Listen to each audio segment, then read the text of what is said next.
यशोमतिनन्दन व्रजवरनागर गोकुलरञ्जन can't यशोमतिनन्दन व्रजवर.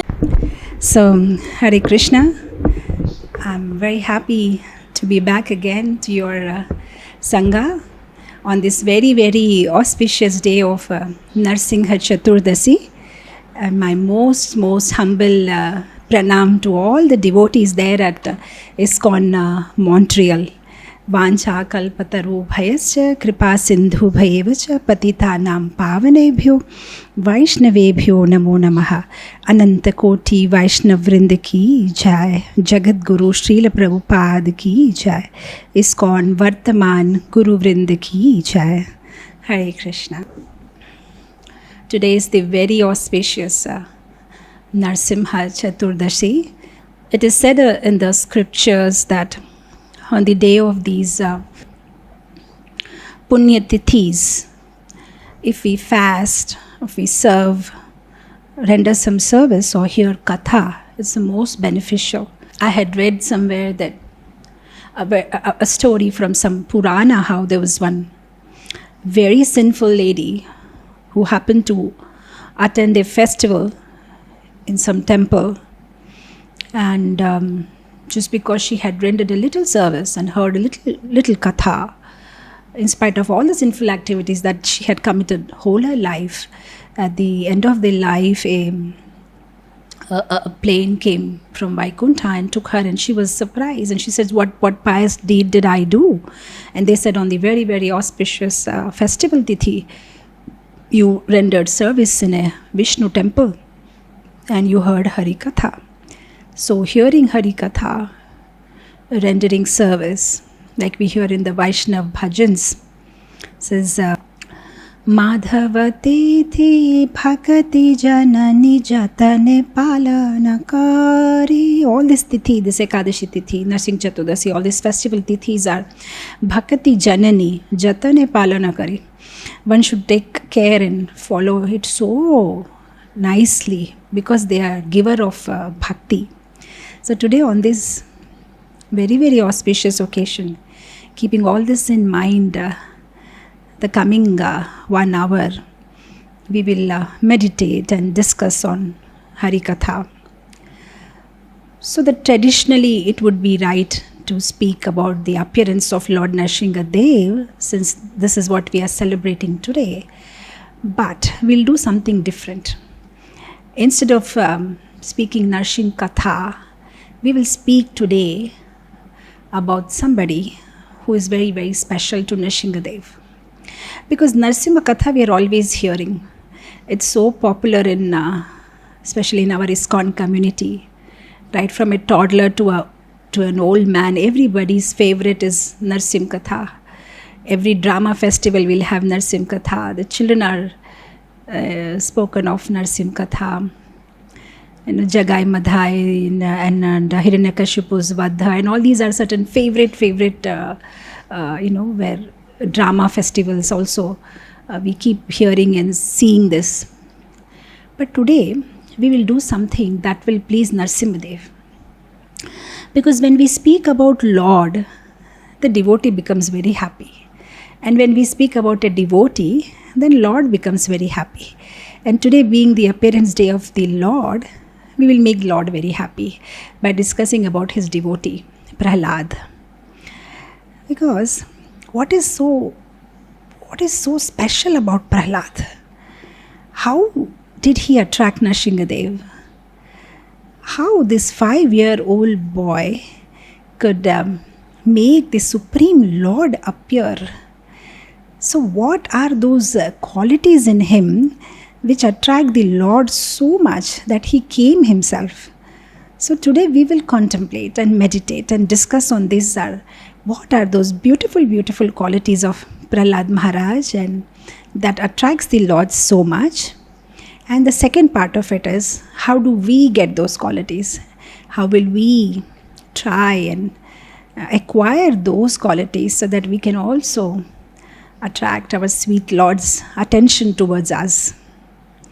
So to discuss this, the qualities of Prahlad Maharaj, I thought we will start or discuss with an acronym so that it is easy for us to remember. Prahlad, Prahlad, and with every letter we'll discuss a quality of Prahlad Maharaj. So the first P, what is that quality in Prahlad Maharaj that Lord is so attracted to him? So the first quality with P we can say is purity.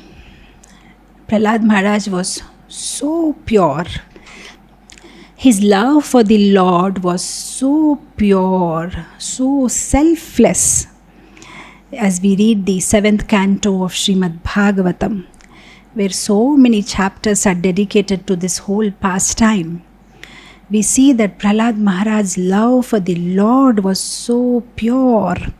It did not have it, it was not tainted, or there was no material desire associated with that love. We also love Lord. But when we love Lord, somewhere in our heart, there is a certain expectation. I love the Lord, and Lord will love me back. I love Lord, Lord will give me protection. Lord will bless me. Lord will take care of my family. Or at least, if nothing, I'll have the opportunity to see the Lord or go back to Goloka or whatever. There's some either material, spiritual desire. But if we see with Prahlad Maharaj, he had no such desire. He simply loved the Lord. This is a symptom of a pure devotee. Selfless love. We see the same love in the gopis. They had such selfless love for the Lord. When Narad Muni asked the gopis that the Lord is having a headache, can you give the dust of your feet? And the gopis were more than ever eager to give the dust of their feet. And when Narad Muni went on to explain that this is dangerous, you will have to perpetually stay in hell for doing this. And they said, if our staying eternally in hell will relieve Krishna from his headache for a few moments, then we are fine with it. So such is the love of the pure devotees. Their whole purpose is to please the Lord. Today when we hear that, we feel it very simple. Okay, Lord has headache, and the gopis were asked and they gave the dust. So what's the big thing? But this is something like, today if I have a headache and I ask you, can you give me your kidney? You'll say, are you out of your mind? Why should I give my kidney? But I'm having a pain, and then you give me your kidney, it will be helpful. So you may say, all right, but tolerate. I can't give my kidney for that. So what actually Narad Muni was asking was something like that, that magnitude, that you give your dust of your feet to the Lord and you stay in the hell. So who would want to do that? But the gopis did it, right? We also love the Lord, we also serve the Lord, but let's say 80% our desire is that Lord should be happy. Somewhere 20% our desire will be our comfort zone, our sense gratification, some kind of a written expectation, but the gopis has no such expectation. If we see in the case of Arjun, when Arjun and Duryodhan, they went to the Lord, and then Lord asked what you want. Duryodhan asked for Narayani Sena and Arjun asked for the Lord. When we hear it, it sounds very simple. Yeah, okay, he loves the Lord, he asked the Lord, he asked Narayani Sena. But, and we are very clear about it, that who is right and who is wrong. So if we are put into that position, we may say, no, even I may ask for Krishna. But actually we are put into that position every single day. What position Arjun and Duryodhan were put in those days? That we want Krishna. Do we want Krishna, or do we want Krishna's opulence? If somewhere deep in our heart we meditate what we want, when we stand in front of the Lord, we are asking that, Krishna, I want your blessings, I want your compassion, I want your protection. So do we want Krishna's blessings, Krishna's compassion, Krishna's protection, or do we want Krishna? There's a difference. So we are asking things from Krishna, but we are not asking for Krishna, right? But these elevated devotees, they're all pure devotees. So they are on that level where they don't want anything from the Lord. They don't want anything from the Lord.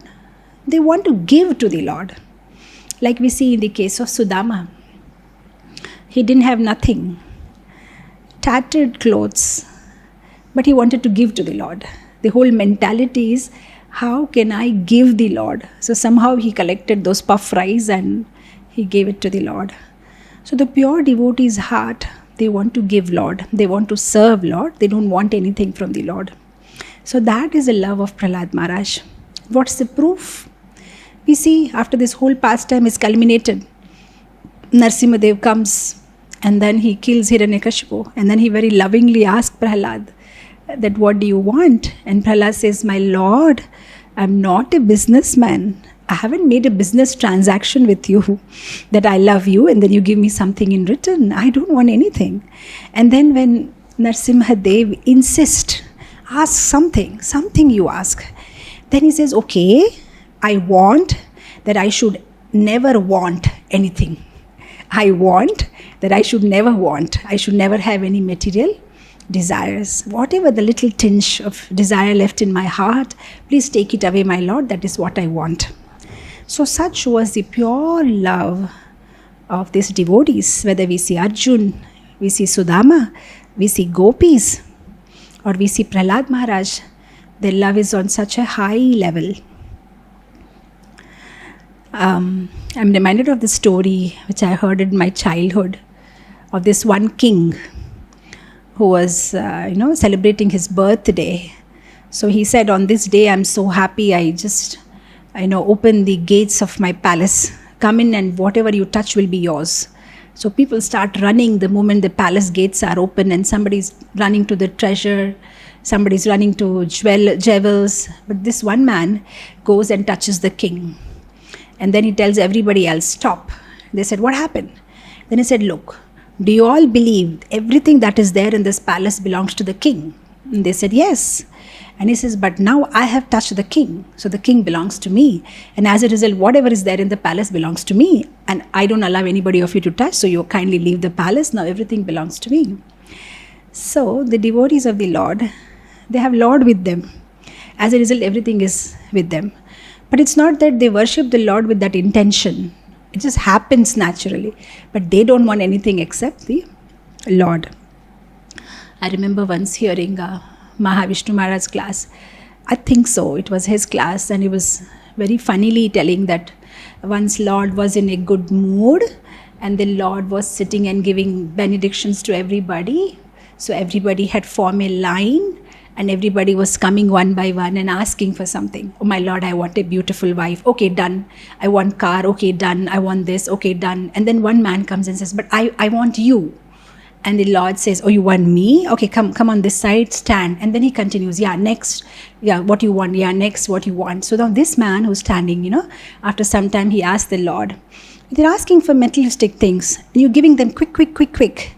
And when I ask you, that give me, I just want you, then you ask me to wait. What does that mean? So the Lord says, well, it's pretty easy for me. When I just ask material things, I just give them. The process is very quick. But what you asked that you wanted me. So now I have to scrutinize you properly because I have to know whose servant I'm going to become. The fact that you ask me, now I become your servant. I sell myself to you. So I just want to know who is that person whom I have to be with now. So I'm going to check you out. So Maya is going to give you a couple of more tests, because you're asking something so high. So the pure devotees of the Lord, they don't want anything from the Lord. They want the Lord himself. So Lord is attracted by this quality. So P for purity. Lord is so attracted by this pure, selfless love of Prahlad Maharaj. Now how do we get that love? When we hear that, it sounds so lofty. Is it possible someday that we come on that level where we don't want anything from the Lord? Such pure, unconditional, selfless love. Well, the scriptures, they not only show us the stars, they also show us the stairs, They not only show us the stars, they show us the staircase, how to go to those stars. We see these qualities of Prahlad Maharaj, they are like stars. We feel maybe we can never touch them, we can never get them. They're so lofty, so high. But the scriptures also show us that yes, to go there, there is a staircase. You can take one step at a time, and slowly we can also come to that level. So one at a time. Sometimes we may feel overwhelmed. Is it possible? How can it be possible? But the simple trick is, we don't look at the whole staircase. We just look at one step at a time. Just like when people do this cycling in the hills, in the mountain. If they do it in the daytime, they feel it's almost impossible because the hill looks so huge and they feel I can't reach and they just give it up. But when they do it in the night time, because they can't see, how tall the hill is, they just push themselves and little by little they almost end up reaching. So similarly, when we just look at maybe unconditional, selfless, pure love, it's not possible. So no, we can start doing it a little by little, one step at a time. Even if we start serving the devotees selflessly, we may slowly develop that, tendency. For example, we can do a small exercise, do some service for a devotee without any expectation, or do some really wonderful service and don't take credit. And we can try doing that, slowly, try giving up without any expectation. Of course, it's so difficult. Imagine you write an article and then you just give it on somebody else's name. Now, every time people are praising him, we will burn from inside. Oh, people are praising him, but that's my thought process. Actually, they are my words. It's so difficult. Forget about big things, even small things in our life. We're so eager to take credit. It's so difficult to work without credit. Credit is the only stimuli actually we have. And for everything we need some kind of an appreciation and some kind of a credit. But anyway, it's all different levels, nothing wrong. But yes, we can try, slowly, try and, give up on expectations and credit and try to do something selflessly for our community, of our devotees around us, or somebody in our family, or our family members, or our temple community. And like that, slowly, we develop that attitude. And one day maybe, yes, we can actually render selfless service towards Lord. Sometimes devotees may say it is actually easy to render selfless service to Lord, but not easy to render selfless service to devotee. Now, why it is, I tell you the secret. Because when we are rendering service to the Lord, somewhere deep inside our heart, we know that I'm not expecting anything from the Lord, but I know Lord will give. I know Lord has taken note of it. I know Lord is going to give it back in some or the other way. He can never be unjust. So that kind of somewhere in the background, that desire is there. So we are very easily able to work. But when it comes to selflessly do something for the devotee, we are not sure. We just want some recognition or some acknowledgement or some reciprocation. But if slowly we start doing this exercise, then one day we can develop this mood. On the gross level, developing purity is to follow the 4 rules and regulation properly and to reject that which is not pure. If the mind accepts what is impure as impure, then the mind will become pure. That means if the mind is ready to discriminate, if mind is ready to accept this is impure and this is pure, if the mind accepts, then it is very easy. But the problem with our mind is, the mind argues with us. When we say this is impure, no, itna to chalta hai. Oh, this is okay. This is all right. This we can do. This is once in a while we can indulge. See, so the mind is not convinced that this is impure.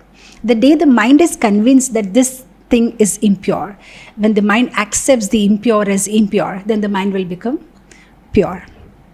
So one level of, getting this quality of purity is on the externals also. Be very careful in what activities we are performing by our mind, body, words, thoughts. There should be purity on all levels.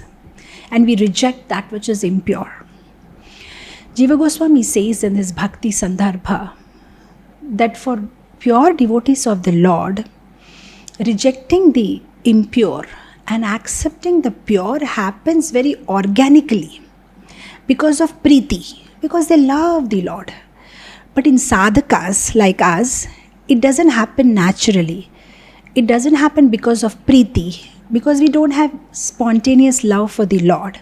So it will happen by buddhi, that is by intelligence. By intelligence, we can discriminate. This is pure and this is impure. I don't want to indulge in that which is impure. And how to increase that intelligence is by reading scriptures.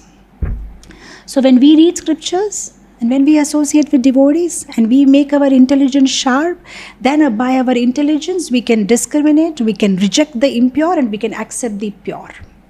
So this beautiful quality of purity in Prahlad Maharaj, which the Lord is very much attracted, we can also get in our lives by following the 4 rules and regulations, by reading the scriptures, and by doing this little exercise where we can start giving up credit and trying to render unconditional selfless service to the devotees. This is one thing. The second quality which we can continue with P apart from purity is patience. What the Lord is so attracted by Prahlad Maharaj is his quality of patience. So much patience. He was tortured and by Hiranyakashipu in so many ways. Tried to trample him with the elephants, put him in a room full of snakes, tried to push him from a hill, make him drink poisonous liquid, tried to burn him by fire. They did all sorts of things. But Prahlad was so full of patience.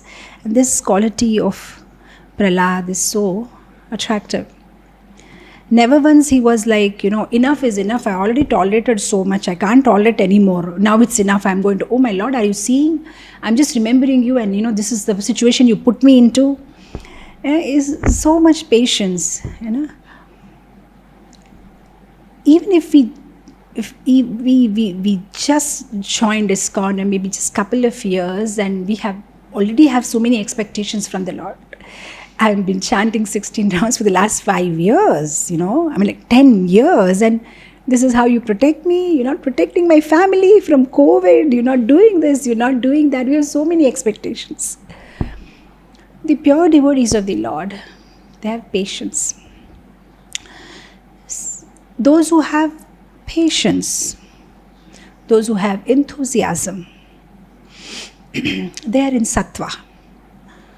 They have enthusiasm to render service. At the same time, they have patience. Even if they are rewarded, they're not rewarded, they're not acknowledged by the Lord, that's okay. They'll keep having enthusiasm and they'll continue. Some people, they have lot of enthusiasm, but no patience. They have so much enthusiasm. I want to do this service, that service, but they want result immediately, tomorrow, everything should be done. Then that is in the mode of passion. Those who have patience and enthusiasm are in the mode of goodness. And there are some people who have lots of patience, but no enthusiasm. They'll not do anything. They'll be only full of patience. What's the hurry? I'm permanent. Lord is permanent. Goloka Vrindavan is permanent. Someday I'll go. Nothing to worry. There is no hurry. What's the problem? Today if 16 rounds is not done, tomorrow we'll do it. Patience. Let's have patience. That is tamasic patience in ignorance. So there is patience with enthusiasm, patience without enthusiasm, only enthusiasm, no patience. But those who are the pure devotees of the Lord, they have patience, they have enthusiasm, and they have faith on Lord. Complete faith on Lord. Whatever is happening in my life, Lord is my well-wisher. Lord has a plan for it. And they patiently and enthusiastically continue their devotional life. And that Lord is attracted. Like we see in Prahlad Maharaj's case, so much patience, I remember when I was young, sometimes me and my sister, we fight over some things. And my mother used to tell this beautiful story, to calm us up. She used to tell the story of this one Brahmana somewhere in Haridwar, and he was taking bath in Ganges. And then he comes out. And when he comes out, then there was one notorious man sitting there on the bank of Ganges. And as soon as this man comes out, he spits on him. So this man, he doesn't react. He goes back and, takes another dip and comes back. Second time again he spits. This man does not react. He goes back, takes a dip and comes back. It happens 99 times. Now the 100th time, when this man takes a dip and comes back, now up there in Vaikuntha, Lord is watching. So the Lord is taking prasad. So suddenly he gets up and he says, where is my Sudarshan Chakra and where is Garuda? I need to go. So Lakshmi Devi said, what happened? Take prasad. He said, no, take your, I have to go immediately. And then within 2 minutes, the Lord goes and comes back and sits. So Lakshmi Devi says, what happened? Just now you were jumping, you wanted to go down. What happened? He says, no, it's all right, it's taken care of. And he said, what is taken care of? Please tell me. He said, no, my devotee, 99 times he went, took bath and came, and this man was spitting. So I thought, if he does this one more time, I'm going to kill him. But this time, when my devotee, came out after taking bath, he got so upset, he slapped this man. So anyway, whatever he's supposed to do, he did it. So now my intervention is not required. So my mother, say, it's some kind of anecdote, like some kind of a story to explain children, I don't know if it's from any Puran or it's authentic. My mother used to explain, look, so similarly, if somebody does something to you, if you react back, then it's over. It's balanced, like a credit, debit, balance sheet is balanced. But if you tolerate, then that person will get a bigger punishment from the Lord, See, if this man simply slapped, but if the Lord would have punished, Lord would have cut his throat with Sudarshan Chakra. So then as children, we used to say, okay. So if anybody does anything to us, we used to think in our mind, it's okay. Lord's going to punish him bigger. I'll not react. But that's also very low level of thinking, very low thinking, wherein you think, okay, I won't react, but Lord will definitely give him some punishment. But the pure devotees of the Lord, they're not on that level. They don't even think like that Lord will punish him. They don't want to punish.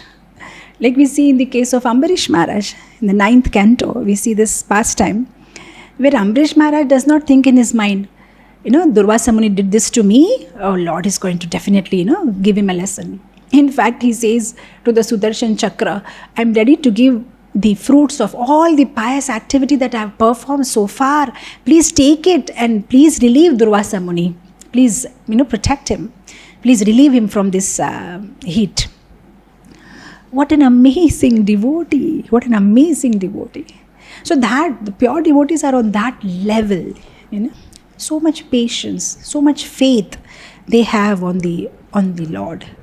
So that is why you see, one of my favorite sloka. I think I end up quoting it in every class. Brahma Stuti from the 10th canto, chapter 14, verse number 8. Brahma says how the devotees of the Lord are. He says, Tatte nukampa susamikshmano bhunjana evatmakritam vipakam hridvag vapubhi vidhadan namaste jiveti yo mukti pade sadai bhag. The devotees of the Lord, they just tolerate whatever happens in their life. They just take it as, this is my previous life karma and I have to tolerate it. And while tolerating, they wait patiently for the mercy of the Lord. And patiently waiting means they are not lazy. Hrid vag vapu bher. With their heart, with their words, with their body, they are paying obeisances to the Lord. And Brahma says that such kind of devotees, jivete yo mukti pade sadai bhag. They will inherit, just like a son inherits the property of the father. The son does not have to do anything separately. It is a natural thing, it will happen. After the death of the father, the property goes to the son. Similarly, this kind of devotees who have lived their whole life in this consciousness, definitely after leaving this body, they are directly going back to the Supreme Lord. So such is the quality of a Vaishnava. So full of patience and tolerance. And we see that Prahlad Maharaj practically he showed it. He was put in so many different situations, so many reversals. There's another verse from the Vishnu Sahasranam, wherein they talk about the qualities of the devotee. Na krodho na cha matsaryo, na lobho na ashubmati, bhavanti krita punyanam, bhaktanam purushottamam. So, na krodho na cha matsaryam, devotee of the Lord, na krodho, no anger, na cha matsaryam, no enviousness, na lobho, no greed, na ashubmati. They don't think bad about anybody. Oh, this person should get, this is how he behave with me, and definitely Lord is going to, no ashubmati. Yeah. It says, bhavanti krita punyanam, bhaktanam purushottama. That is a symptom of a devotee of Purushottam. So kind to all, full of virtuous deeds, and has no anarthas. So we see that, in Prahlad Maharaj, so full of patience. No matter whatever happening with him, he has not, he's not wavered from his consciousness, Krishna consciousness. So this quality is so attractive to the Lord. How do we develop that quality? If reversals come in our life, if certain situations appear in our life like that, how do we get this quality?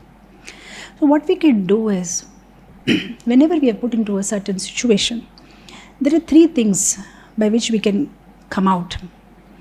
Either we tolerate the situation, or we mitigate the situation, or we immigrate. For example, let's say you are in Kashmir. In India, Kashmir is so cold, pretty cold. Now you're feeling cold. Oh, it's very cold. What to do?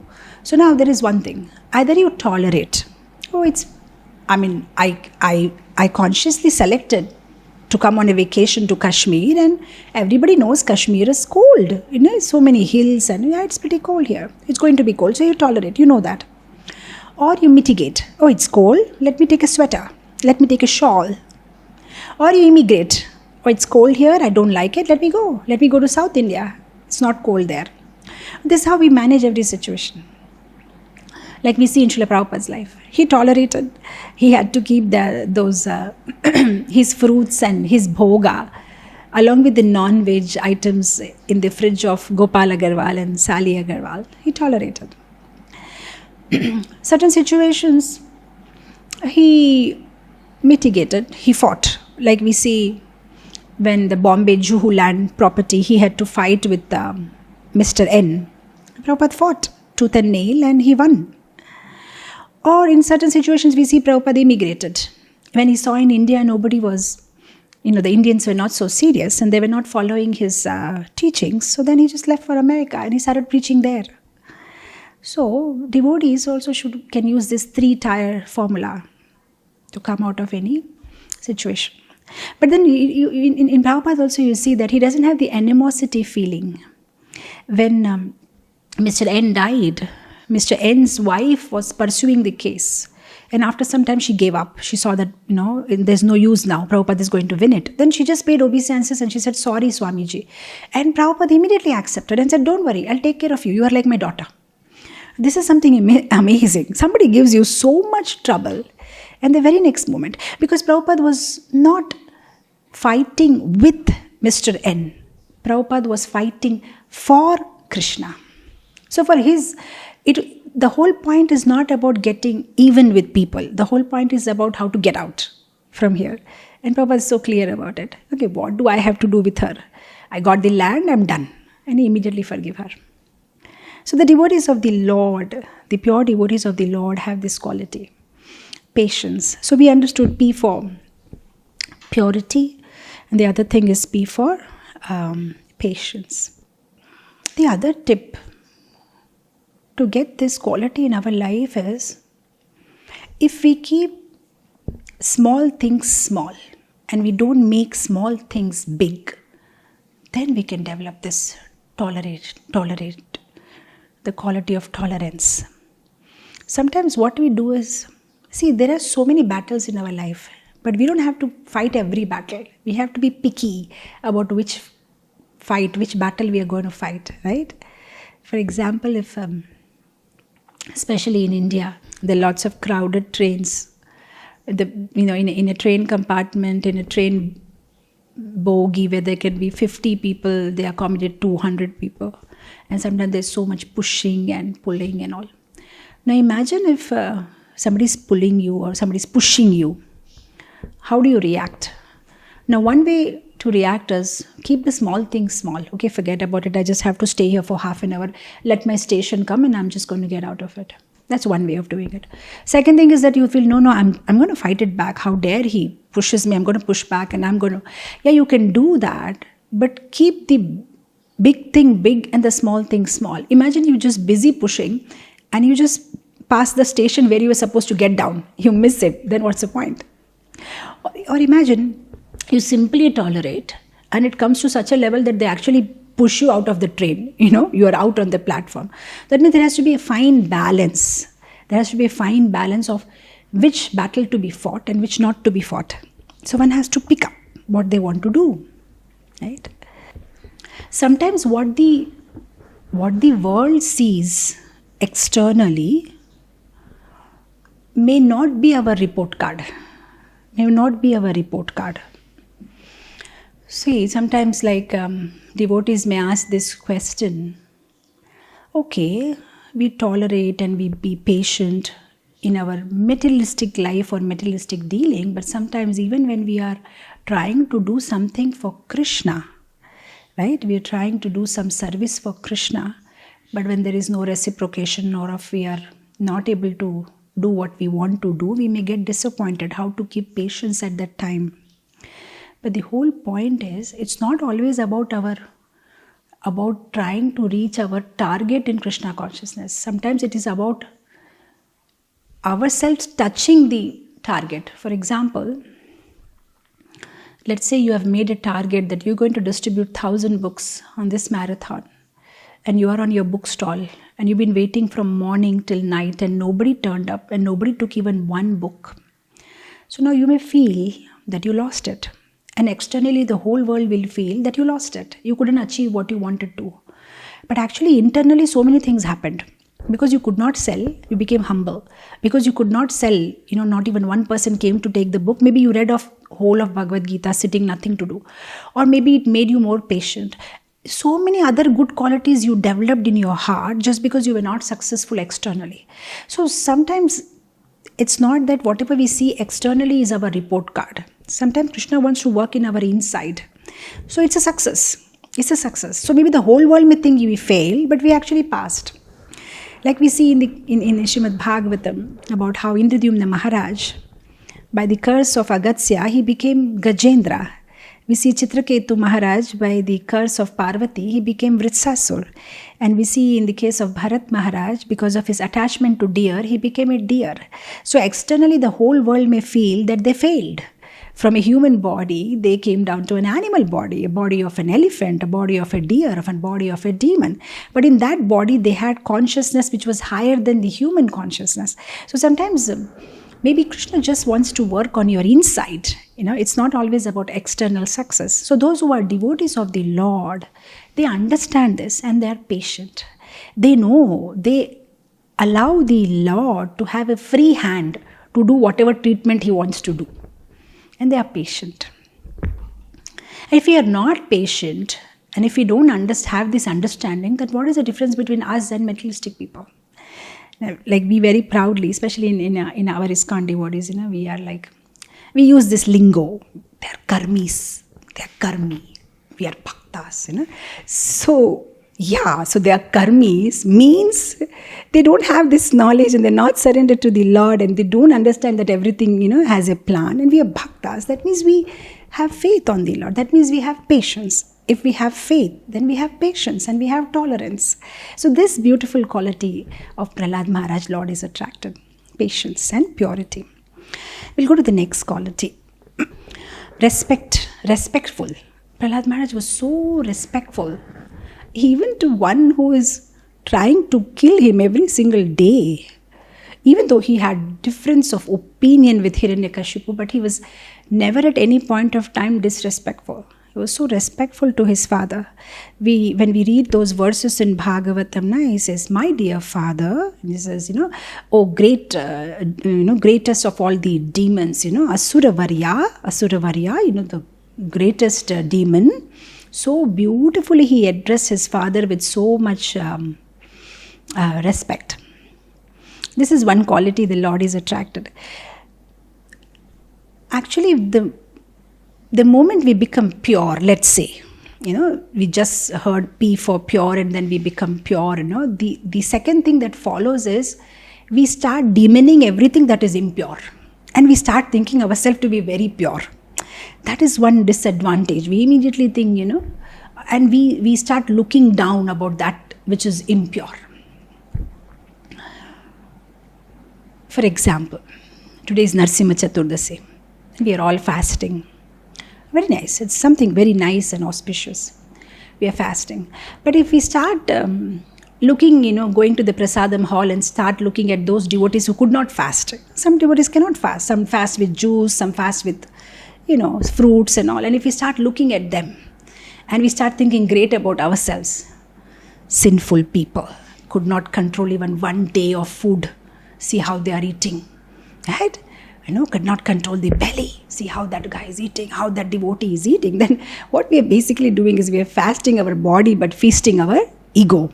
Oh, we are so happy, it's like, and we wait if somebody come and ask us, "Prabhu, you'll take prasadam so that I can tell, 25 years I'm fasting, Prabhu. Narsimha Chaturdasi, I don't take even water. Last 25 years. I'm waiting. Somebody should ask me this question so that I can tell." So we become disrespectful. But we see Prahlad. He's such a pure devotee of the Lord. But though he has difference of opinion with his father, though he has full knowledge where he can clearly understand that his father is a sinful person, and is going against the will of the Lord, it's not that he accepts what his father says, but he's respectful.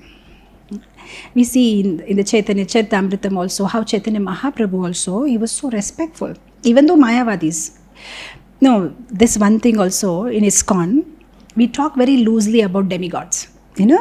As if they are some, they're not just some next door neighbor or somebody sitting next to us or standing next to us Mangalarti. They're all exalted devotees, but we just talk about them as if they're demigods.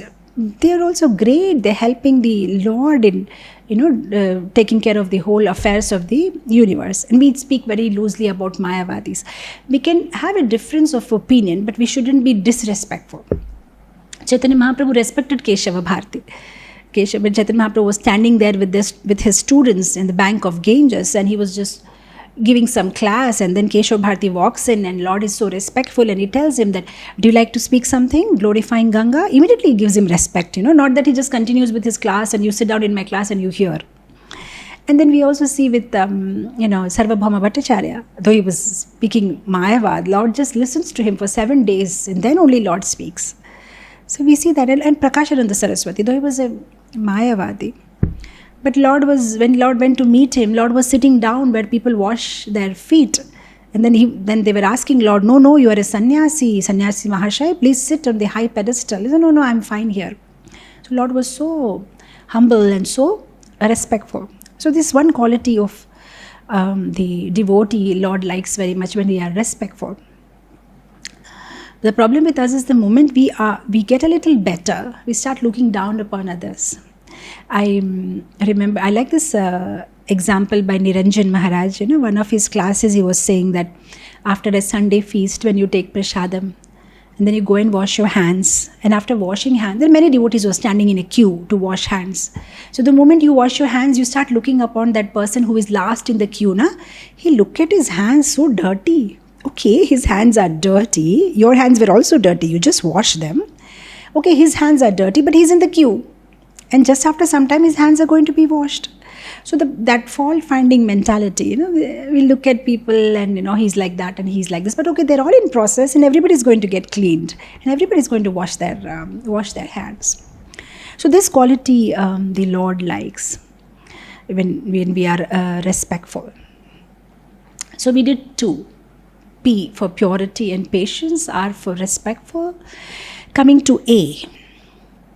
In fact, this quality Prabhupada had, and that's how he made so many people, devotees. I'm just reminded of this past time I think it is in Philadelphia, I'm not sure.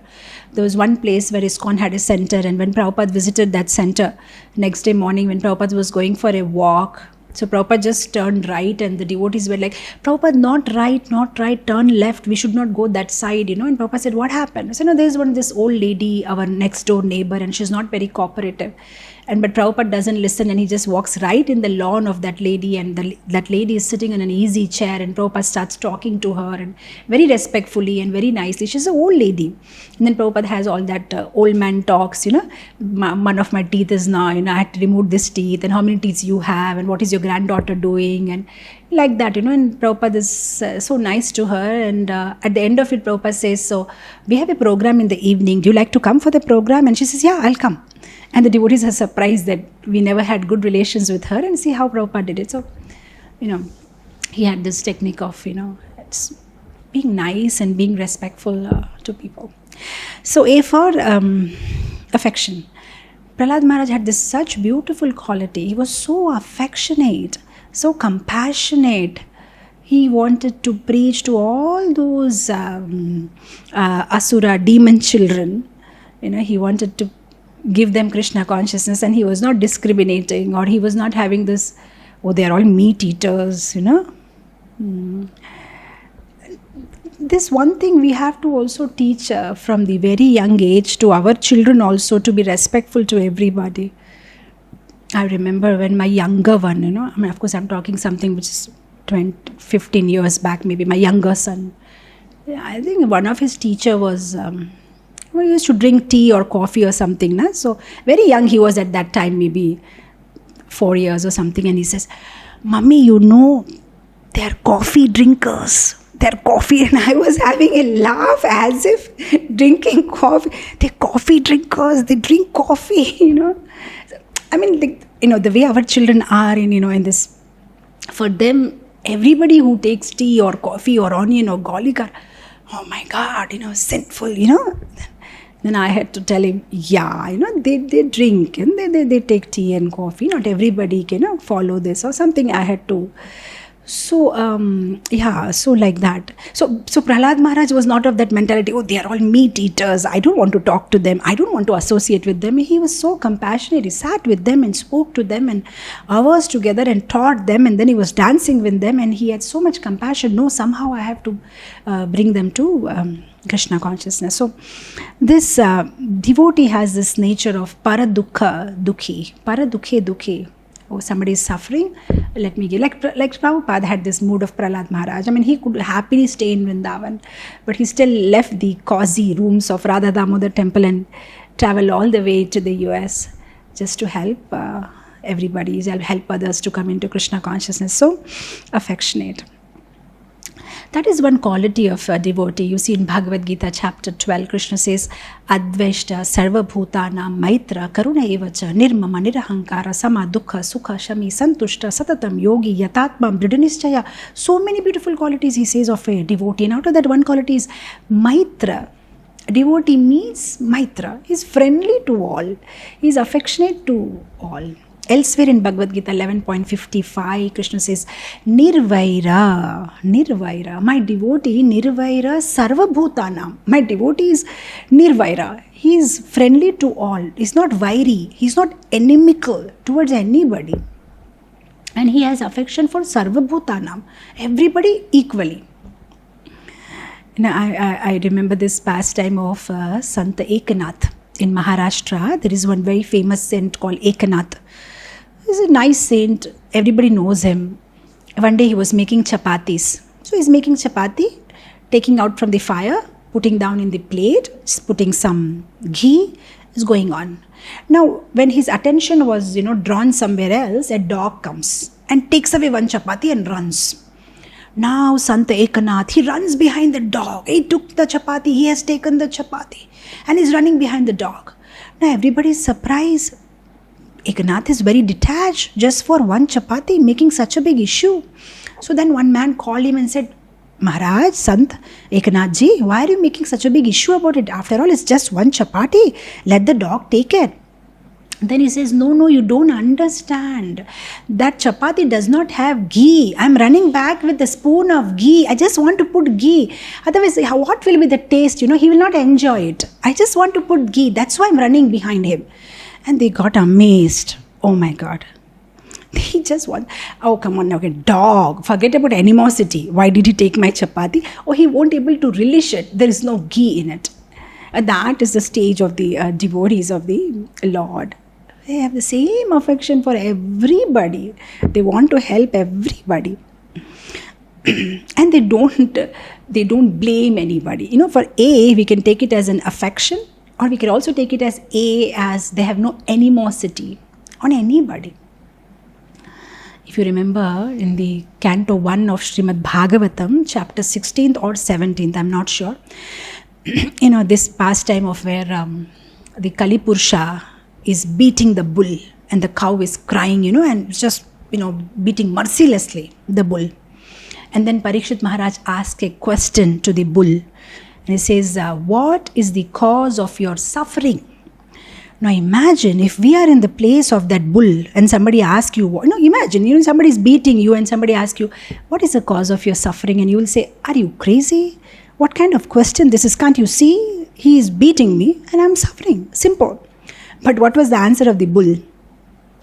He says, what is the cause of my suffering? It's a very difficult question to answer. The learned people say that we suffer because of our previous karma. Some people say we suffer because of the movement of stars. Some people say it is destiny. Some people say it is chance. It's very difficult to ascertain the cause of suffering.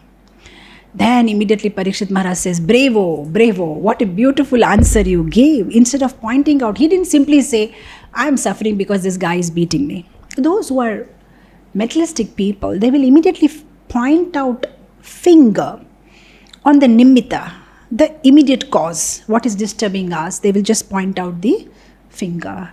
But then those who are devotees of the Lord, they read scriptures, so they won't do that. They know everything is the Lord's plan.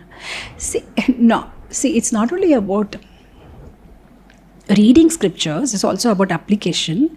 Like for example, in our lives, all of our lives, in the Bhagavatam class on the Vyasasana, we will declare all the problem in this world is because of lack of Krishna consciousness, and the way we speak it with so much authority as if we have complete faith on it.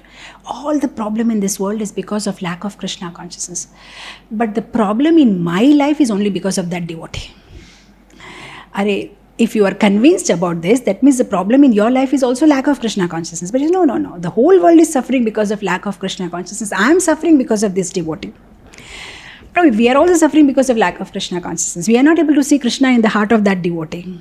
And if we see that whatever way that devotee is treating us is Krishna's way of putting through him, then we won't feel any animosity towards that devotee. But we are not able to do it. That means we are also suffering because of lack of Krishna consciousness. So devotees of the Lord, they don't have any animosity. They have affection for everybody. Because for them, any interaction with anybody is not based only on that person's action. It is based on the relationship with Krishna. I'll explain it. In India, if you're from India, you can understand this very easily. In India, when the ladies, the Matajis, they go for sari shopping, it's something to see. They'll ask the salesman to take out 100 saris, and then they'll say, I don't think I like the color, I don't like the texture, I don't like this, and then they'll make him put it back, and then another 100, and then another 100, and hardly taken a sari. But the salesman, even on the 100th sari also, he'll give same smile and same courtesy. And then he'll say, that's all right, madam. Shall I show you some more? That's all right, madam. Shall I show you some more saris? So courteous. Now, actually, he's angry. from inside, cursing this lady, doesn't, morning, she's wasting my time, not even picking up one sari. But why he doesn't say anything? Because the whole point is he's looking at the owner who is sitting at the bill counter. And the only point he's thinking about is, I'm going to get my salary not from this customer. I'm going to get my salary at the end of the month by the owner. And I want to please the owner. So the devotee of the Lord thinks like that. He is not worried about other people's action or reaction towards him. His interaction with the devotees is based on his relation with the owner, that is Krishna. If I behave like this, Krishna is going to be pleased with me. If I tolerate, Krishna is going to be pleased with me. If I talk courteously, Krishna is going to be pleased with me. That's the whole point. They're thinking, how can I please Krishna? So their every interaction is based on that understanding, that will this please Krishna or not? And it's not, simply based on that person's reaction or action. That's secondary for them. So that's why they have no animosity. So the devotees of the Lord are affectionate and they have no animosity. So we did P for purity, P for patience, R for respect, A for affection, A for no animosity. Now we'll go to the next one. H for humility. Oh, this beautiful, beautiful quality of humility is so attractive to the Lord. I was just reading the other day. There's one point in Brihad Bhagavatamrita, when Narad Muni goes in search of a devotee who is the best devotee of the Lord. So in his search, he comes to Prahlad and he says, Prahlad, you are the best devotee. So Prahlad says, what makes you say I am the best devotee? He said, the Lord came for you. You are the best devotee. The Lord exclusively appeared just for you, just to protect you. So you are the best devotee. So Prahlad says, no, you have misunderstood. The Lord has not come for me. He said, really? The Lord came for what? He said, Lord came for Brahma. Because Brahma had promised Hiranyakashipu, right? He gave all these boons. So now to protect, because now Brahma gave up such a boon, now Lord has to keep up, his word. So that's why Lord had to come in this, form which doesn't break Brahma's rules, whatever he had said, not die outside the house, inside the house, above, below, morning, evening, with weapons. No man should kill, no animal. So to keep up Brahma's word, he came in this form. Then he says, actually, he came for the Chatuskumaras. I said, really? So yeah, he wanted to keep the curse of Chatuskumara, right? He just want to show the power to the whole world, that how Chatuskumaras, they're so powerful. Even the personal security of the Vaikuntha can be cursed, that much power the Brahmanas, the devotees of the Lord have.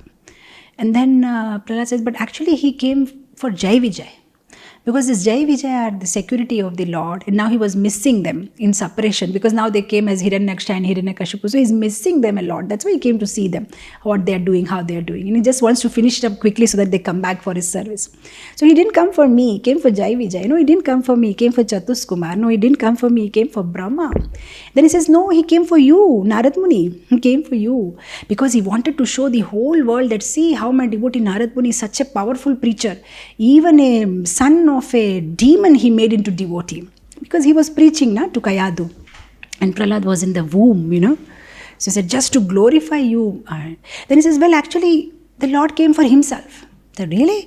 Yeah, because Lord just wanted to show the whole world that, when I say Name Bhakta Pranashyati, Arjun has said that, right? Name Bhakta Pranashyati. See, I protect my Lord. I protect my devotees. So for that he had come, just to prove that this statement is true. I protect my devotees. So Lord has not come for me. You see the humility of Prahlad Maharaj. So this is one quality of humility. How do we develop humility? Actually, the more we read scriptures and the more we know about the Lord, we actually become humble. I remember when we were young, we went to see this Taj Mahal in Agra.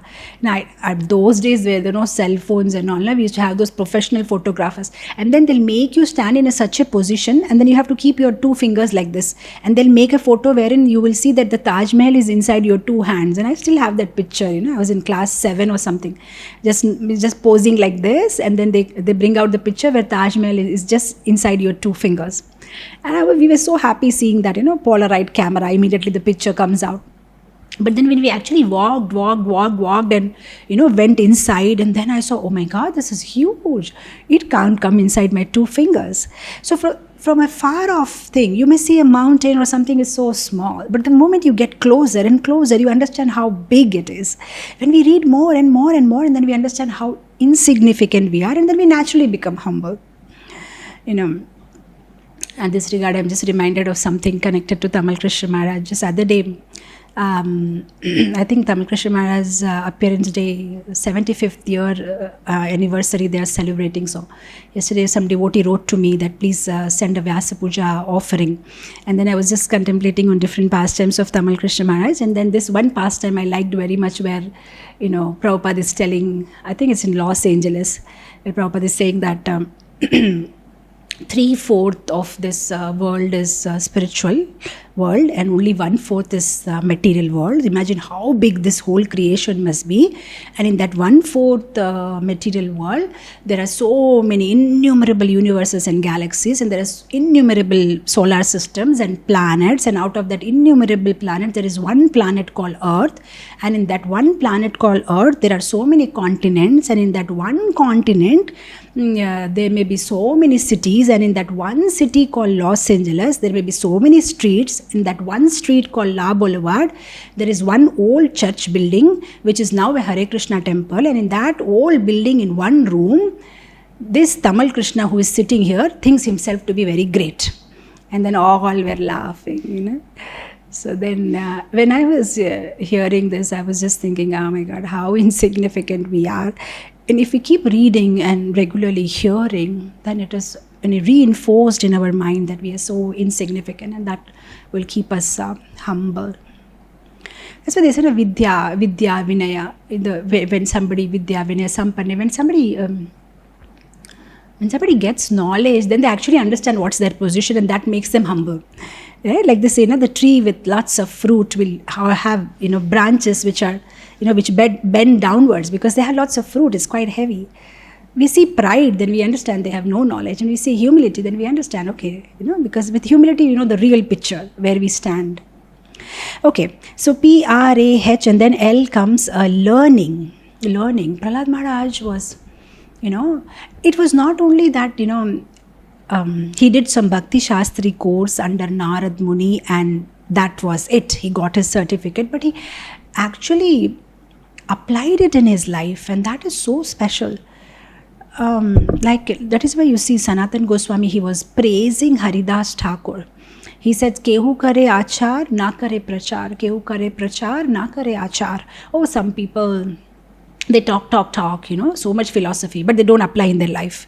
Some people apply in their life, but they don't know how to preach. But Haridas Thakur, you're not only preaching, you're applying it also in your life. That's why you can become Jagat Guru. You can become the teacher of the whole world. So, we see in the case of Prahlad, it's not only that he heard from Narad Muni, he actually did Shravanam, Mananam, Nididhyasam. He heard it, he remembered it, he applied it in his life, and he practically showed it. Even, you can imagine what must be his situation. Nobody is devotee there, he's only devotee, and his own Guru Narad Muni, who taught him Krishna consciousness, is also bowing his head down to Hiranyakashipu. And the demigods are also bowing down to Hiranyakashipu. They are working in his kitchen. They are cleaning his rooms. They are taking care of his horses. And Indra is cutting vegetables in the kitchen of Hiranyakashipu. Now, such is the situation. But Prahlad continued. Whatever he had heard, he applied it. He had full faith on that teachings. So sometimes we just take knowledge and we just take in some knowledge. But it's not only about pooling, just depositing more. It's about pulling ourselves up towards Krishna. The whole point that we do Shravanam is not only pooling some good points. Okay, there's nice class and I got a lot of points for my next class, and that doesn't make, it's more about pulling ourselves. How much I can apply in my life, and I can just pull up towards Krishna. So he was not wavered. No matter what situation sometimes I feel that this coronavirus situation, this whole pandemic is one situation where we have got a lab actually to practically test ourselves, like whatever we've been reading in Bhagavatam, have faith on Krishna and all. And in a favorable situation, everybody can be favorable. But in this kind of unfavorable situation, how much Krishna consciousness can we continue, and how we can take shelter of Krishna, and how much faith we have in Krishna. This is a testing time, and this is like a practical lab test. You just read something in chemistry, but you actually mix the hydrochloride and sulfuric acid, and then you see some yellow pigment. You actually do something practical. This is some situation we have in our life when we can practically see how much faith we have in Lord. This whole situation. So Prahlad had this faith, right? Mare Krishna rakhe ke. Of course, by that I don't mean that one should stop wearing mask, and we have to do our. I remember this. My younger sister. We had gone to an ISKCON Sunday school or summer camp, and they taught us this bhajan. It's one of my favorite. Mare Krishna rakhe ke. Rakhe Krishna mare ke. If Krishna wants to kill you, no one can save you. If Krishna wants to save you, no one can kill you. Mare Krishna rakhe ke. Oh my God. And that had become instantly our favorite. And my sister used to try to take undue advantage of that. So when we used to go to school, we had to cross the road. She'll not look this side, she'll not look that side, she'll simply walk. And I, as an elder sister, I have to hold her. And I told my mother one day, I'm not going to take her to school anymore. She just, and if I tell her something, she says, Mare Krishna rakhe ke. And I said, this is crazy. Then my mother gave her a talk. Look, yeah, Krishna will protect you, but you also have to look this side and that side before you cross your road. So yeah, as devotees, we have full faith on Krishna. That doesn't mean that we don't do what we ought to do. But yeah, this is one time where we can apply the teachings, and we can see how much we are able to keep our faith and surrender to the Lord. This situation, one of my favorite, I don't know how many Gujaratis are there in Montreal temple, but one of my Gujarati favorite bhajan in this situation is चित तो सिधनी चिंता करे कृष्ण ए करवू होए थे करे. Oh, come on, don't worry so much. Krishna is going to do what he has to do. He knows how to protect his devotee. Why are you worried so much? A devotee is telling the mind, चित तो सिधनी चिंता करे. Oh, Krishna will take care. Okay, so we did PRAH. Okay, LA. We're coming to the last section. A for attraction. Some people actually spoke to Prahlad. Why are you putting yourself into problem, fighting with your father? Why can't you stop this Krishna consciousness, this Vishnu conscious business? And Prahlad says, well, I'm not doing something artificially. I'm naturally attracted to Krishna. So what should I do? I'm naturally attracted to Vishnu. See, we are also attracted to the Lord, but our attraction is sometimes cultural attraction, social attraction, traditional attraction. It may not necessarily be spiritual attraction. One is cultural attraction. Actually, everybody's been doing it, so you do it. It's a culture. We all go to the temple. Or tradition. My father did it, my grandfather did it, so I'm doing it. Or social. You like the people out there in the temple, and it's nice, they're cool people. Okay, or maybe sometimes, it's just emotional. Like sometimes you see some Bollywood movie, the hero is being beaten by the villain, and the hero and the heroine are separated, and you also start crying, And when you see the Gopi Geet and the Krishna and the gopis are separated, then also you cry. So it's like you're just emotional. But what actually is required is spiritual attraction, not cultural, not emotional, not social, not traditional. But Prahlad Maharaj had a spiritual attraction towards Krishna. It was not cultural. Nobody in their family was a devotee. It's not that it was a tradition to worship Vishnu, but he had a spiritual attraction for Krishna. So spiritual attraction for Krishna means you reorganize or you realign your life. See, how do I know that my attraction has progressed? Initially, I had cultural attraction or social attraction to Krishna or emotional, but now over the period of time, reading Bhagavatam, chanting, associating with devotees, now my attraction has become an actual spiritual attraction. How will I know? The only thing is your life different from what you were before? Have you rejected that which is not Krishna conscious, and you have realigned your life, towards Krishna? Then yes, this is spiritual attraction. So it's not only about feeling emotionally attached to Krishna, it's about redirecting our life in the way that will please Guru and Krishna. Then that is actually Krishna consciousness, right? If I still continue my old ways, then I say, but I love Krishna. But then do you chant? No, I don't. But do you follow the 4 rules and regulations? No, I don't. Do you read Bhagavatam? No, I don't. Okay, do you come for morning programs? No, I don't. But I love Krishna. So that doesn't make sense. That means the actual spiritual attraction for Krishna is where you're ready to give up your old ways, and then you're ready to, redirect your life in a way that pleases Krishna. So Prahlad Maharaj had a attraction for Krishna, pure attraction for Krishna. So how do we also get that attraction for Krishna? Is we redirect our life, engage our senses in serving Krishna. See, one thing is, instead of controlling our senses, we dovetail them in service of Krishna, which is an easier process. Today, if I have an empty glass and I try my best and make sure that no air enters inside this glass, I can work hard for some time, but eventually if I make some movement, some air will enter the empty glass. But if I fill it up with water, then there is no space for air. So instead of just trying to control the senses here and there, we fill it up with service and devotional service and engage our senses in Krishna's service, and then slowly our attraction for Krishna develops. And then another proof, how do we know that we are progressing? Then we can refer to the sloka from Bhagavatam 11.2.42, Paraisha Anubhava. There's some kind of a experience of Krishna, and there is virakti, there is detachment. Your material desires decrease and your attraction for Krishna increases. So you experience Krishna. On the initial stage, we may not directly experience Krishna, but then we understand there is some kind of a feeling. I remember when my children were young, my younger one, and I have 2 sons, and especially during summer, they'll keep the air condition so high, 18 or 20. What I do in the middle of the night, I'll go and put a blanket on them because it's so, and I'll just switch off the AC or something. When I put the blanket on my younger son, he'll hardly realize, but he'll take the blanket and he'll feel happy and sleep. If I put it on my elder son, even though he doesn't open his eyes, he'll say, "Thank you, Mama." That's it. And if I put it on my husband, the blanket, he'll immediately open his eyes and he'll understand who is this. Well, there are 3 different stages. Maybe in the initial stage, we enjoy Krishna's warmth, we enjoy Krishna's, but we don't know it is Krishna who is doing it.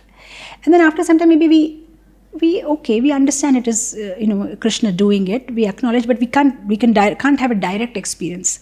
And after some time, there is a direct experience where you can actually see Krishna doing things for you. He's actually doing it, right?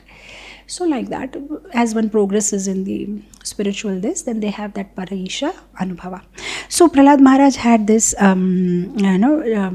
attraction towards Krishna.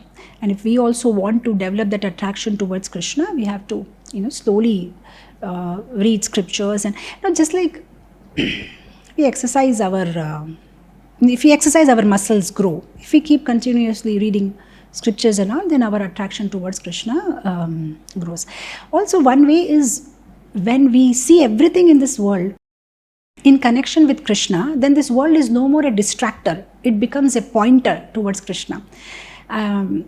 Sometime back, somebody has asked my Guru Maharaj this question, His Holiness Jayapataka Swami Maharaj said, "Guru Maharaj, how to maintain a fine balance between material life and spiritual life?" And then Guru Maharaj said, "There are no 2 lives, there is only one life. And that life you have to spiritualize." So he said, everything that you do, if you remember Krishna, then that becomes spiritual. So raising your children is also spiritual. Going for a job is also spiritual. Cooking is spiritual. Everything is spiritual if you just add Krishna to it. So I'm just reminded of this verse from Bhagavad Gita 10.41. All that is attractive in this world is a spark of the all attractive Krishna. And if we are, thinking in that mindset, then we are Krishna conscious. We are thinking about Krishna all the time, and then slowly our attraction for Krishna keeps increasing, and then this world is no more a distractor, but it becomes a pointer towards Krishna. With this, we come to the last thing, Prahlad, Prahlad, determination. The Lord was so very impressed and attracted by the determination of Prahlad. no matter what kind of situation that he has been put in, where nobody is devotee. Imagine even if we have to go to some country where nobody is a devotee, it will be so difficult, but at least still, of course, nowadays ISKCON devotees are everywhere and there are bhakti vrikshas and bhakti kutirs. But imagine you are in a country where there is no devotee, you still have a hope that after some time I'll come back to India, I'll go to Vrindavan, I'll go to Mayapur. But Prahlad was in such a situation, no devotee and no hope in future, but he still kept the determination. And something like Chaitanya Mahaprabhu says in Sikshashtakam, Ashlishya padaratam pinastu ma madarshanam marmahatam karotu va yatha tatha va vidhati lampato. No matter Lord responds, doesn't respond, he'll come, he'll not come, he'll protect, he'll not protect, but I won't deter from my Krishna consciousness. And we see that, when Prahlad was thrown from the high cliff or mountain, it's not that Lord was immediately there to protect. Lord is standing somewhere down. And imagine what must be happening to Prahlad when he's just falling. He's still not clinging anywhere. He's just falling with full faith. And then at the last moment when he's just about to hit the ground, at that time the Lord's hand is there. So imagine what kind of determination, he has. So Lord is impressed by that determination. We also have determination, but our determination is misdirected. Like for example, a drunkard requires a determination. Imagine, even though he's losing his job, there is financial problems, his family is suffering, his health is going down, but he still continues to drink. That's a determination. So everybody has a determination, but our determination is misdirected. Like the other day somebody was saying, I don't have any determination, I do something and after 2 days I stop it, then I do something new, then again I stop it, then I do something, I stop it, I have no determination. And I was just saying that you have determination. You have determination of doing new things all the time. There is determination in everything in our life. Only thing is we need to direct it in the right direction. And Prahlad had this determination to continue Krishna consciousness no matter what situation that he was. I don't know if you have seen any time Bollywood movies. In my college days, we used to watch these Bollywood movies, and especially those certain scenes are so repeated, where the hero will be falling down, from the cliff, and he will be holding with his hands, 2 hands, and is somehow hanging, and then the villain, he'll come and stamp his hands, so that with that pain, he should somehow leave and he should fall. But he will not. He will just bear the pain and somehow he will come up and protect the heroine. I was just thinking that all of our lives are like that. We have so much determination to hold on to this material world. And this material world villain, this Adi Devik, Adhyatmik, Adi Bhautik, these miseries are stamping and again giving us so much trouble, but we're still so determined. No, it's all right. I want to take birth again and I want to take birth again and I want to go on continuing in this material world. I won't give up. So much determination we have. That means we have determination. None of us are tired that, oh my God, my soul has traveled through so many species. Enough is enough. Now this life I want to be serious. So much determination we have to continue in this world, and no matter how much slap the material world is giving us every single day. So that means determination is there. It's just that we need to redirect it in the proper way. So how do we develop determination? Associate with devotees who have determination and in Krishna consciousness, and our determination also grows. So how did we get over? We got over time. Okay, so with this we heard so many qualities. Of course, Prahlad Maharaj has unlimited qualities. In whatever given time, we could just take up a few which we can try and apply in our life. So with this, on this very auspicious day of Narasimha Chaturdasi, I pray heartfully to Lord Nrsimhadev. Just like he did a surgery for Hiranyakashipu, he does a surgery for our hearts.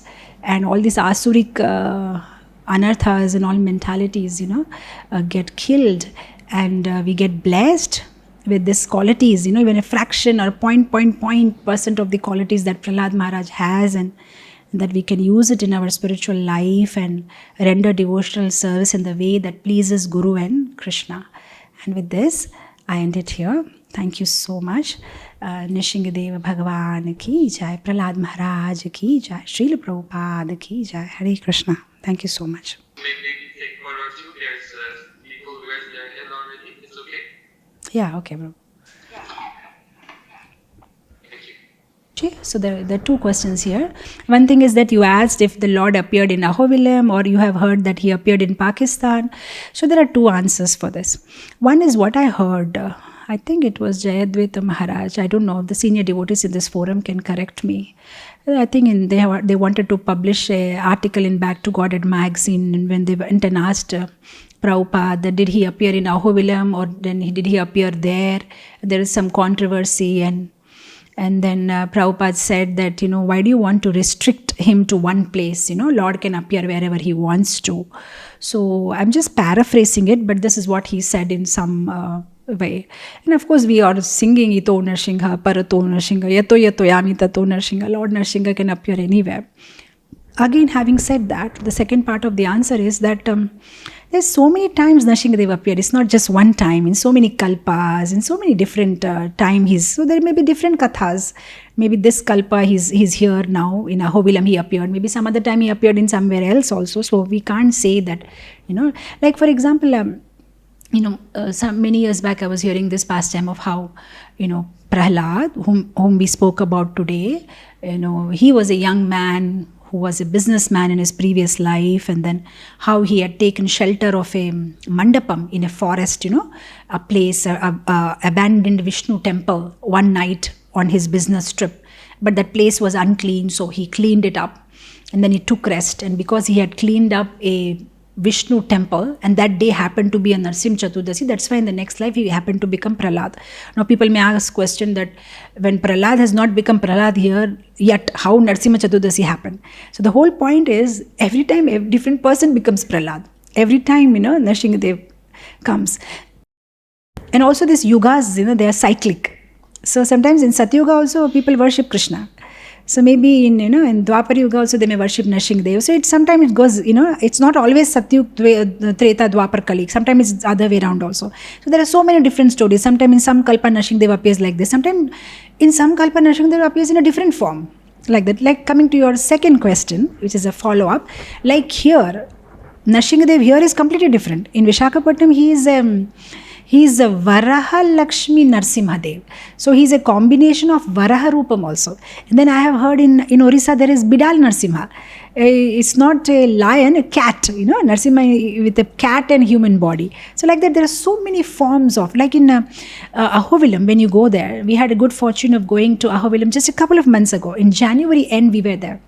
They have Nava Narsimhas, Bhargava Narsimha, Shanta Narsimha, Chhatra Narsimha, so many, and with so many beautiful pastimes. Now coming to the pastime of our Narsimhadev here in Vishakhapatnam, and as you rightly said, we are very, very fortunate to stay in this Dham, Vishakhapatnam Dham. This is a very beautiful pastime. How Prahlad Maharaj, after giving his kingdom to his son Virochan, he retired. And here he was worshipping Nrsimhadev. So one day he very fondly asks Nrsimhadev, he says, I have seen how you killed my father. I saw your form. But I have not seen that form with which you killed my uncle Hiranyaksha. I want to see that form also, my Lord. So then Lord showed him a combined form of Varaha, who killed Hiranyaksha, and Narsimha. So he has a face of Varaha, and he has a half body of man, torso, and then he has a tail of a lion. So like that, he's Varaha Lakshmi Narsimha Swami. And after Prahlad Maharaj was worshipping for many years, at the fag end of his life, a plane came and he left to Vaikuntha. So over the period of time, these deities were buried inside the earth and nobody was taking care. So after some time, when Maharaj Pururava, about whom we hear in the 9th canto of Srimad Bhagavatam, he was traveling with Urvashi in his airplane. And right here in Vishakhapatnam, this hill, the airplane stopped. It was not moving. Then they could not understand what is happening. So then they landed. So when they landed, they were just roaming around. They could not figure out what's happening. There was a nice waterfall called Akasha Ganga, and they took bath in that, and they slept there for the night. In the night, the Lord came in the dream of Urvashi and said, I am here, inside the bushes of jasmine flowers, and please take me out, I'm burning. Then next day morning, they dig up and they take out Narsimhadev. And the moment it is just this much, very sweet little, this much deity, The moment they take the deity in hand, there is a celestial voice says, cover up the deity with sandalwood. The deity is burning because for many years it has been under the ground. So immediately they cover it up with sandal. So even today, if you take darshan in Vishakhapatnam of Narsinghadev, you can't see him. The only thing you can see is a lump of sandalwood. That's it. It looks more like a Shivalinga. But only once in a year, on the day of Akshay Tritiya, they will remove the whole sandal. Then you can see this beautiful Varaha Lakshmi Narsimhadev. And that also for few hours. Again by evening, they'll start putting the sandal back. And again next day you see again there's something looking like a Shivalinga. So this is very, very special. Only on Akshay Tritiya they do Sahasra Ghata Abhishek. With 1,000 kalash they bath the deity, and then lakhs and lakhs of people come for this darshan. So if you ever happen to come to Vishakhapatnam on Akshay Tritiya day, you have to come one day before, and people stand in queues before day night, and then next day morning they get darshan. So Srila Prabhupada had come to Simhachalam, and he had taken darshan of Nrsimhadev, and Bhaktisiddhanta Saraswati Thakur had come here in December 1930. Srila Prabhupada came in February 1972, and Chaitanya Mahaprabhu came here. And this famous song that we sing in our Darshanarti, Jai Narasimha, Shri Narasimha, Jai Jai Narasimha. This was sung by Chaitanya Mahaprabhu for the first time when he entered the Sanctum Sanctorium in Simhachalam. And when he looked at the TT, spontaneously he recited this. So it's a very, very special place. Chaitanya Mahaprabhu footprints are also kept here as a memory that he has visited this. And Madhavacharya came here, and all the different acharyas and all the alvars, they also had come, and it's one of the Divya Desham, one of the important 108 places which a Vaishnava is supposed to visit in his lifetime, take darshan. Because I can go on and on, but that's a shorter history of Simhachalam. I hope you like the answer, yeah. I'll just repeat the question if I heard it properly. You said in the current scenario, the mind is so much in stress. How do you bring it under control? That is the question. How do you bring it under control? As I just said, that we have to just redirect the mind in a service of Krishna. Yes, there is so much stress. Everybody is going through stress. But we don't have any control towards the outside situation. The only thing that we can change is something inside us. Like what they are saying, that corona is airborne. That's what they say here, and that's a rumor or a gossip, I don't know. And they said that everybody will get it, but the only person who has immunity will be saved, So the same thing is, stress is airborne, or the stress is, or Maya is airborne. Stress is airborne. Material world, the stress is airborne. There is stress everywhere. And never been, even if this corona pandemic passes away, we can never be sure that there will be no other pandemic. And I'm not trying to be negative, but that's a fact of life. Dukkhalayam ashashvatam. Krishna says that this is how this material world is. So there's always going to be some stress. Now I'm just reminded of this pastime of Srila Prabhupada. I think it was 1971 in Delhi, and Srila Prabhupada was giving an interview to some press reporter. And at that time, there was blackout, and Pakistan was bombing India. And this press reporter was panicking, oh, Swamiji, somebody should stop Yahya Khan. What is he doing? He should stop bombing, So then Prabhupada was simply very coolly chanting Hare Krishna. And then Prabhupada said, why are you flattering Yahya Khan? Why don't you flatter Krishna? And this press reporter could not understand. And Prabhupada repeated, why are you flattering Yahya Khan? Do you think if Yahya Khan stops bombing, you won't die? That means Prabhupada meant to say that, okay, you may die with bomb. Even if it stops bombing also, you may die. So it's like this. This whole world is dukkhalayam ashashvatam. Even if corona situation passes away, there will be some other situation. We know from the scriptures, it's adidevik, adhyatmik, adibhautik. Either some living things will give us, either our body, either the nature. Some or the other trouble is always going to happen. That means the whole point is increase our immunity, inner immunity, right? What is the formula of stress? What's formula of stress is our inner strength upon outer factors. So outer factors, the denominator is constant. You can't do anything about it. That it is not under your control. But at least you can change the numerator. So if we increase our inner strength, our inner immunity, then stress will become zero, or at least stress will become less.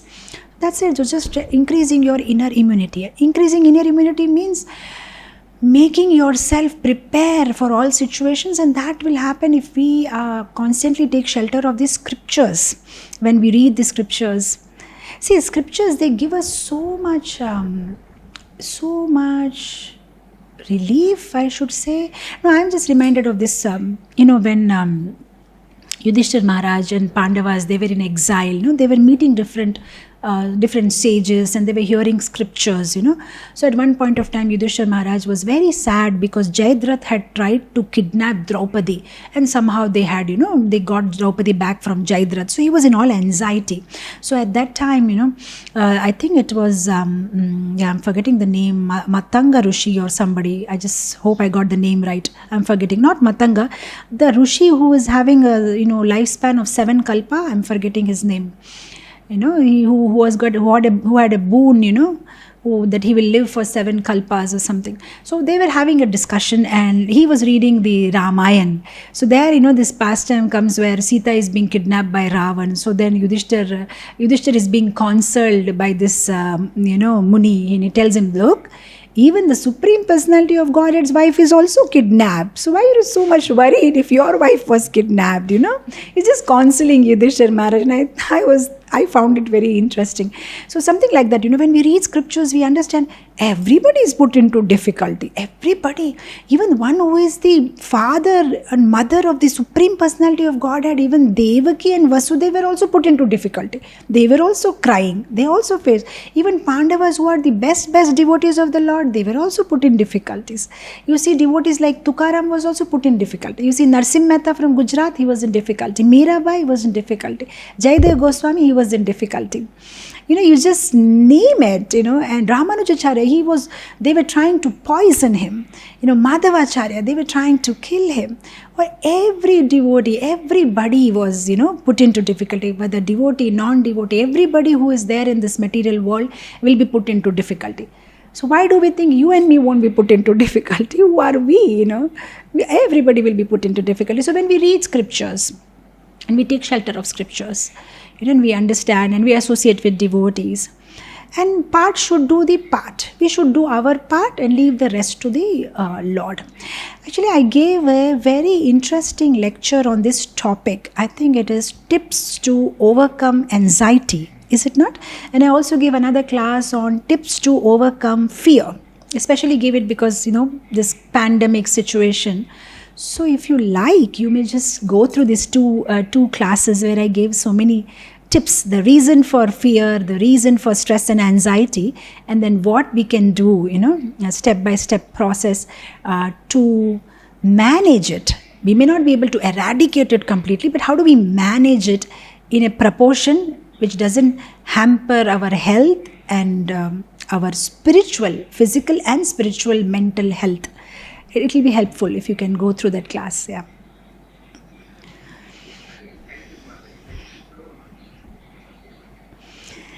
Okay, shall we end it here?